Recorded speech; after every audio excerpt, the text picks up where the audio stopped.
Today's என்ன menu அப்படின்னு பார்க்கலாங்க. இன்றைக்கி வந்து என் வீட்டில் கொண்டக்கடலை வச்சு நான் 2 ரெசிபி பண்ணியிருப்பேன். 1 ரெசிபி வந்து நான் வந்து இப்போ போடுறேன். அடுத்த ஷார்ட்ஸில் இன்னொரு ரெசிபியும் வாழைப்பூவும் சேர்த்து ஒன்று பண்ணியிருப்பேன். அவ்வளோதான்.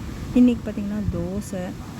நான் வந்து சட்னி அரைக்கலை. நான் எப்போயுமே சொல்கிறேன், எப்போயுமே நம்ம குழம்பு வச்சுட்டு போயிட்டோன்னா நமக்கு ஈவினிங்கோ நைட்டு நமக்கு பிரச்சனை இல்லாமல் இருக்கும். மாவு இருக்குது. நமக்கு என்னதான் இருந்தாலும் தோசை தோசை தோசை தான். இட்லி ஒரு நாள் இல்லைன்னா 2 நாள் தோசை தான் மெயின். தோசை என்ன பிடிக்கும்? தோசை.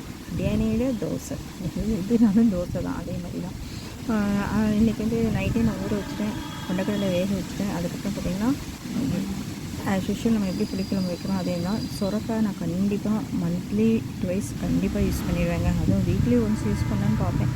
மந்த்லி ட்வைஸாவது நான் யூஸ் பண்ணிடுவேன். 15 days ஒன்ஸ் கண்டிப்பாக. ஏன்னா அவ்வளோ நல்லது. அதேமாதிரி இது வேக வைக்கிறது பார்த்திங்கன்னா நல்லா நான் காமிச்சிருக்கேன் பாருங்கள் வீடியோவில். நல்லா கொண்டக்கடலையை மசித்து வேக வைங்க. அப்போ தான் வந்து இந்த குழம்பு டேஸ்ட்டு தரும். ப்ளஸ் அப்படி நல்லா வேக வச்சுருக்க சாப்பிட்டா தான் பெரியவங்களும் குழந்தைங்களுக்கும் ஈஸியாக டைஜஸ்ட் ஆகும். பெருங்காயம், வெந்தயம், ஜீரகம், கடுகு, உளுத்தம்பருப்பு போட்டு தாளிச்சிட்டு வெங்காயம், பூண்டு நான் வந்து அப்படியாகவும் போட்டிருப்பேன். அப்படியே அப்புறம் நான் ஒரு தட்டியும் போட்டிருப்பேன். அப்போ தான் வந்து டேஸ்ட்டுக்கும் நல்லா என்ஹான்ஸ் பண்ணி தரும். அதோட ஃப்ளேவர் இருக்கும். குழந்தைங்க வந்து எடுத்து போட மாட்டாங்க. அதுக்காக தான் ஆஸ் யூஷுவல் தக்காளி, உப்பு, மஞ்சள், மிளகாத்தூள், தனியாத்தூள் போட்டு வணக்கி விட்டுட்டு சுரக்காயை வந்து ஃபஸ்ட்டு தண்ணியே ஊற்றாமல் அந்த மசாலாலேயே வணக்கி விட்டுட்டிங்கன்னா நீர்த்து போகாமல் இருக்கும்னு சொல்லுவாங்க. அப்போ தான் குழம்பு டேஸ்ட் வரும். நீங்கள் தண்ணி சல்லுன்னு ஊற்றிட்டீங்கன்னா சலசலன்னு ஆகிடும். அதுக்கப்புறம் கொண்டக்கடலை வேக வச்சதும் போட்டு அந்த கொண்டக்கடலை வேக வச்ச தண்ணியை போட்டு தான் நான் எப்பவுமே சுரக்காயை வேக வைப்பேன். அப்புறம் புளி தண்ணி ஊற்றுறோம். அப்புறம் தேங்காய் வந்து இஷ்டப்படுறவங்க போடலாம். நான் போடுவேன். அப்போ தான் வந்து கொஞ்சம் கெட்டியாக நல்லாயிருக்கும் கிரேவி. ஏன்னா எனக்கு நைட் வரைக்குமே வேணும் குழம்பு அப்படிங்கிறதுக்காக.